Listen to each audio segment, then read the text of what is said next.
Dan tim si pemula mendaki memutuskan untuk berhenti mendaki. Cukup, takkan mengulang lagi. Sampai kemudian rasa takut itu membentuk. Rasa takut itu seolah-olah menjadi beban pikiran yang selalu ada di pikiran. Memang tak berbentuk tapi berasa. Memang tak terlihat tapi terasa. Takut itu masih ada. Sampai 1 bulan, 2 bulan, 3 bulan. Rasa takut itu seolah-olah berpaling menjadi kata-kata, gitu aja kok takut. Gitu aja kok takut. Dari kata gitu aja kok takut, ya.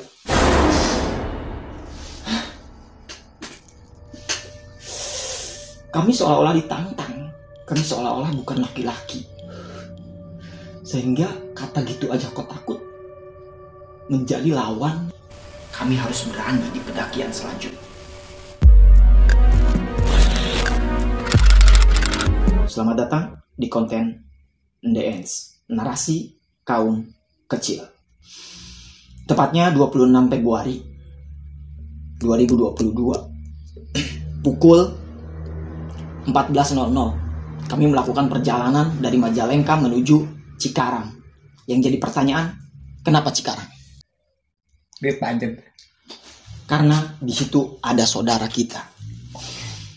Kenapa kita harus ke Cikarang dulu? Pertama, kita istirahat gratis.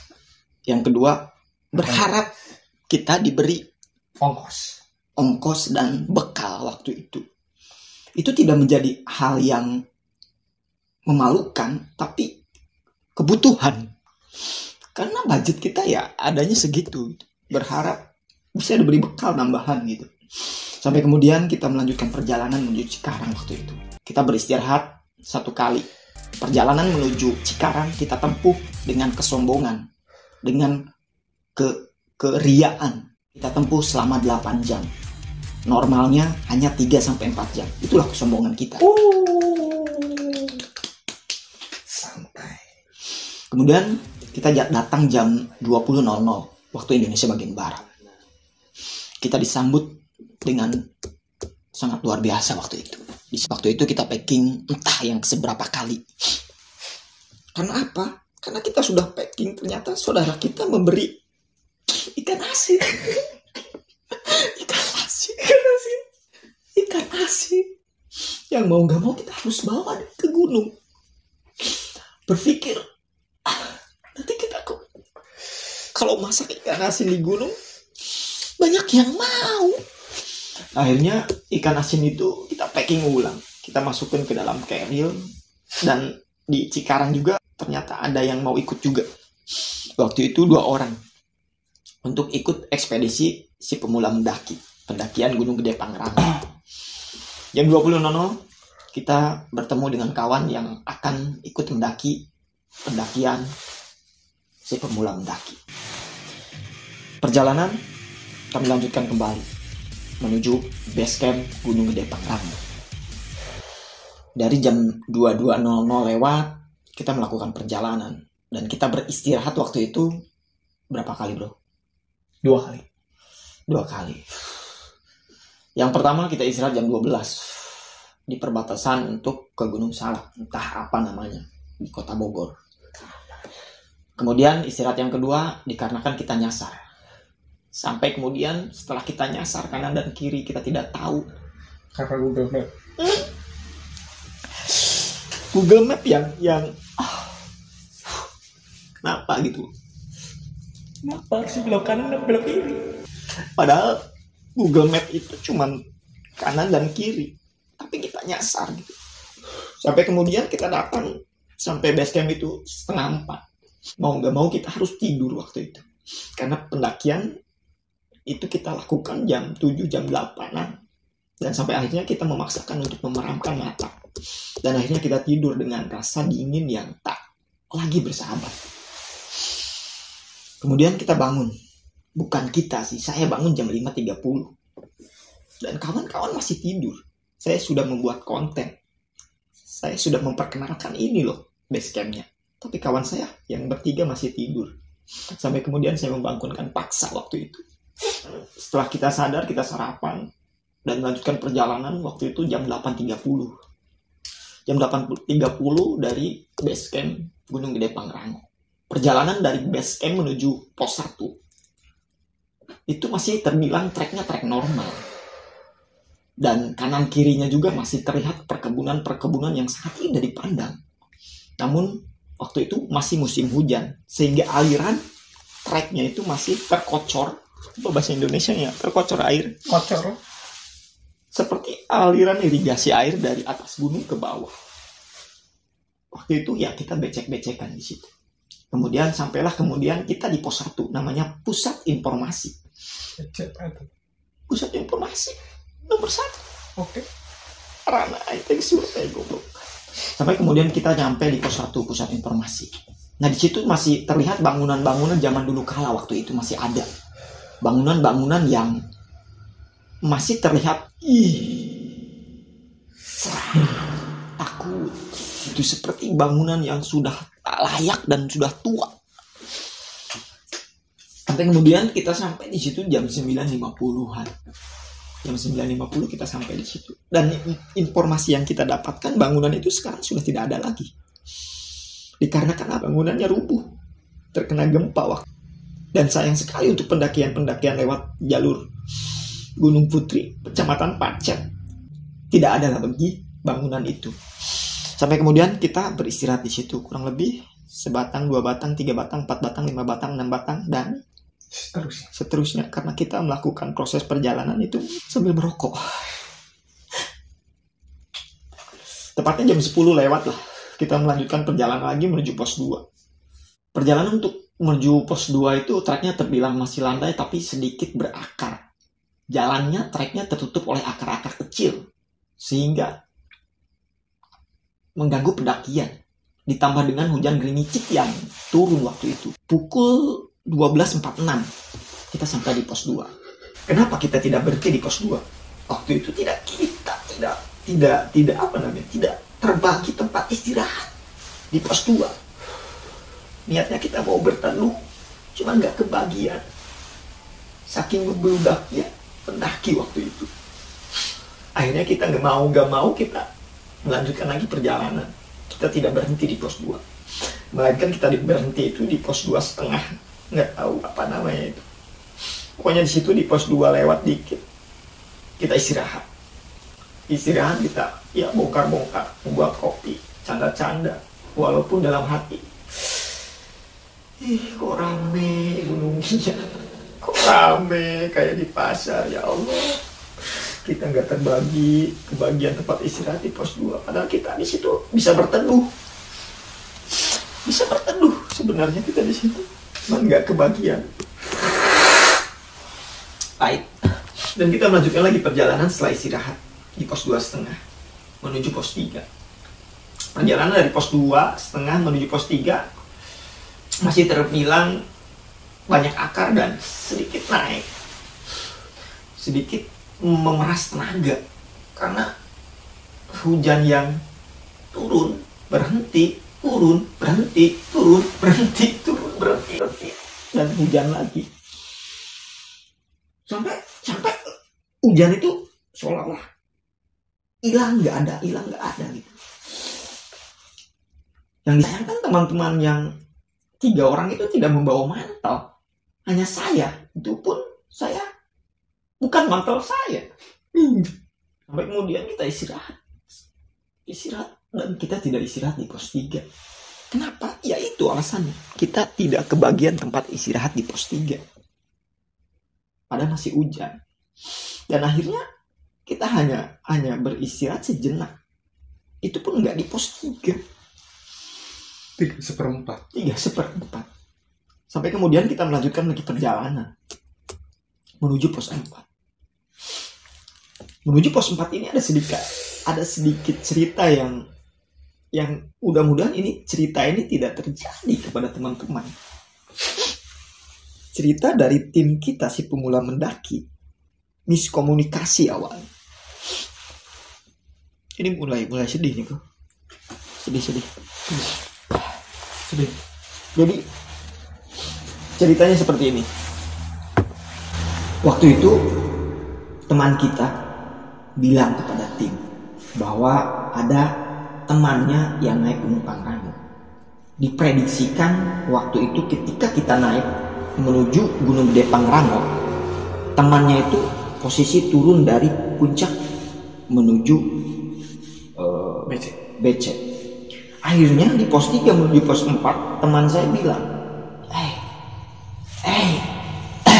Hey bro, katanya. Oke bro, saya melihat teman saya di atas. Saya mau nyamperin dulu ya ke atas. Pikir saya, ya nggak apa-apa gitu, silahkan. Akhirnya teman saya melihat teman yang turun dari puncak Gunung Pangrango. Kita menunggu di bawah, apa namanya? Di bawah itu, nunggu di bawah pohon. Teman kita naik ke atas sendiri, dan sampai akhirnya kita biasa aja kita nongkrong gitu sambil nunggu teman saya sampai kita beristirahat 10 menit, 15 menit, 25 menit, sampai tak kunjung datang sudah 30 menit. Di situ kita coba panik, cuman nggak panik, maksudnya kita panik, benar-benar sepanik-paniknya, ini anak kemana kok nggak balik lagi gitu. Apakah anak ini hilang? Apakah anak ini kemana? Akhirnya kita coba mencari kanan dan kiri, tapi nihil hasilnya. Kita berunding lagi, bagaimana kita ini? Apakah mau melanjutkan perjalanan ke atas, atau kita turun dengan mencari lagi? Barangkali dia ada di bawah. Setelah berunding, akhirnya kita memutuskan untuk melanjutkan perjalanan. Salahnya kita miskomunikasi. Kenapa kita tidak bareng-bareng bertemu dengan teman saya? Kenapa dia sendiri? Yang akhirnya miskomunikasi terjadi di situ. Panik, sepanik-paniknya, bayangin aja. Gunung Gede Pangrango dengan estimasi pendakian, banyaknya orang pendakian waktu itu lebih dari 2.000 yang naik dan 2.000 yang turun. Kebayang ramainya seperti kita di dunia fantasi, seperti kita di pasar, seperti kita di kebun binatang, mall. Akhirnya kita mau gak mau melanjutkan perjalanan lagi menuju pos 4. Setelah hujan reda, entah itu waktu pukul jam berapa, jam 2, mungkin jam 2 lewat, kita melanjutkan menuju pos 4. Dengan kita masing-masing mencari orang itu, teman kita itu. Kemudian hujan lebat pun terjadi di situ. Ditambah treknya yang bisa diceritakan treknya seperti apa di pos 4 itu, bro? Treknya plus nggak ada pasir. Naik, terus naik.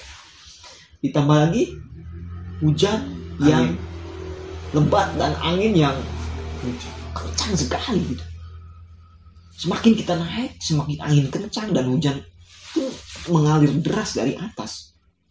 Sampai kemudian kabut itu pun menutupi jalur pendakian. Sehingga pandangan mata kita kembali tidak bisa melihat jarak jauh. Namun, kuasa Tuhan terjadi di situ. Di pos 4 kita dipertemukan dengan orang yang hilang itu. Dan kita bertemu di warung waktu itu. Dia malah enjoy makan gorengan. Ngopi. Tidak panik. Sedangkan kita bertiga waktu itu, ya panik sepanik-paniknya. Bagaimana kalau kita tidak bertemu di situ? Saya membayangkan seolah-olah pendakian ini gagal. Namun setelah bertemu, rasa itu pun berubah menjadi tenang gitu. Berubah menjadi paniknya, kemana panik gitu kan. Kok nggak panik lagi gitu. Karena melihat teman kita yang biasa aja kok Sampai kemudian kita tidak bisa mengambil banyak footage, gambar, video, dokumentasi perjalanan dari pos 4 menuju pos 5. Singkat cerita kita membuat tenda. Yang awalnya kita mau membuat tenda itu di Surya Kencana. Namun apa yang terjadi? Surya Kencana seolah-olah berubah menjadi Lautan angin. kita kedinginan waktu membuat sebuah tenda itu. Dingin yang sebenarnya dingin. Nggak tahu itu berapa derajat Celcius. Dan pengalaman itu pun menjadi kita itu kita itu maunya sudah cukup penderitaan di Gunung Ciremai yang terulang kembali. Kemudian kita ya beres membuat tenda dengan menggigil sampai kita makan waktu itu. Mulai sedih. Makan dan kita masak lauk asin yang dari saudara kita buka, kita masak. Dan lauk asin itu benar-benar lezat. Dikarenakan 2 orang itu, teman kita yang ikut mendaki, merupakan chef terbaik di mana? Master Chef Indonesia. Lain goblok. Di restoran, karena mereka berdua itu kerjanya di restoran. Jadi itu alasan kita membawa 2 orang tersebut supaya bisa Masak. Akhirnya kita makan, rasanya enak sekali. Dan menggunakan panci zaman purba waktu itu. Zaman Firaun. Sampai kemudian kita seberes makan, kita nggak bisa lama-lama. Kita langsung pasang sleeping bag dan mau nggak mau kita harus tidur dan berharap besok itu cuaca cerah. Itu harapannya. Sampai kemudian kita tidur itu miring gitu. Dikarenakan bahwa kita akar dan saluran air. Kita basah-basah di dalam. Kita kedinginan di dalam. Kita merasa dingin.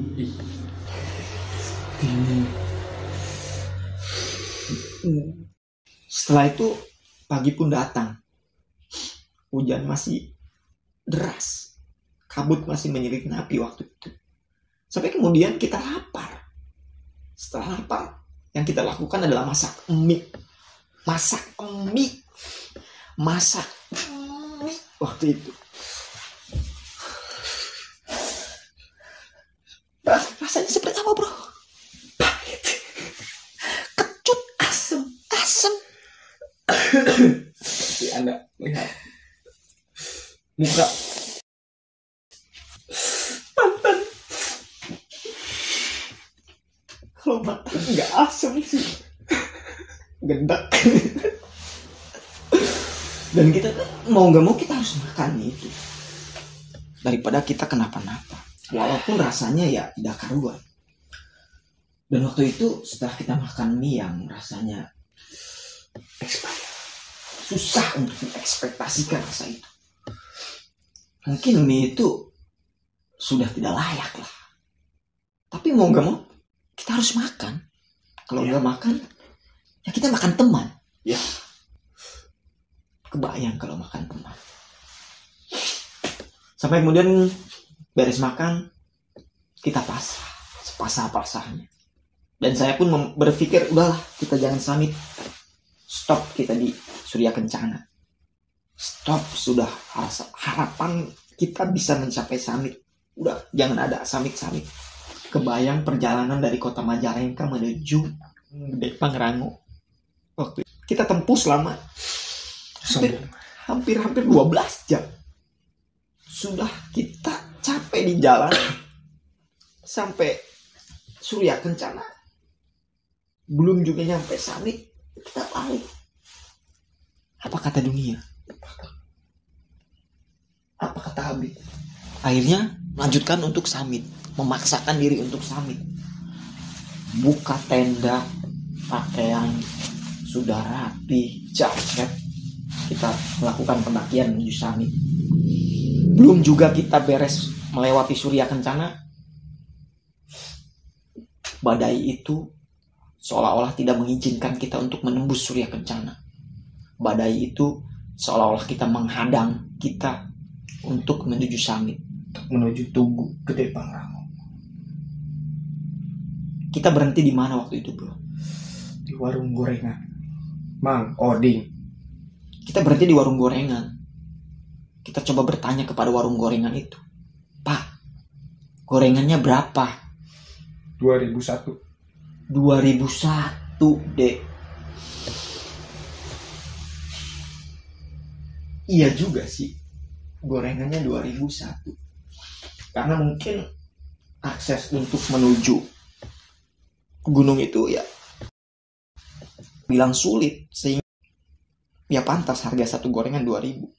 Waktu itu kita beli gorengan karena lapar. Berapa, bro? 50.000. 50.000 kita beli gorengan. Padahal uang kita sudah menipis. Kenapa kita beli gorengan? Ya kita lapar. Setelah makan gorengan yang harga totalnya 50.000, saya pun bertanya lagi, Pak, ini cuaca udah lama kayak gini? Udah, Dek. Semenjak libur panjang aja cuacanya kayak gini. Sebelum-sebelumnya tidak. Saya coba berpikir waktu itu, apakah alam mulai bosan dengan kita?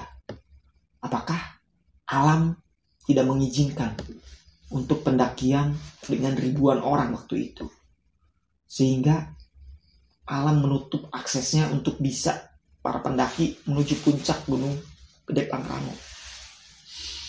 Mungkin seperti itu. Kemudian kita di situ nggak bisa melanjutkan perjalanan. Kita pasrah dengan sepasrah-pasrahnya, dengan perut kenyang oleh gorengan. Kita balik lagi ke tenda dengan sedih, dengan rasa yang Pernah ada. dengan rasa yang menyesal gitu. Menyesal, kita kecewa, rapuh. Gak sampai puncak, kita harus turun lagi. Dan sampai kemudian kita mau gak mau, kita memutuskan untuk tidak summit. Akhirnya kita balik kanan, bubar jalan, dan kita pulang waktu itu dengan hati yang kecewa pasti ada, dengan hati yang kok bisa gitu, why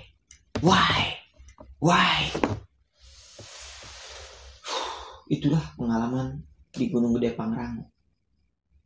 Dan seolah-olah pengalaman itu menjadi cambuk buat kita, udahlah jangan mendaki lagi gitu, cukup. Sampai kemudian kita berpikir untuk sudah cukup.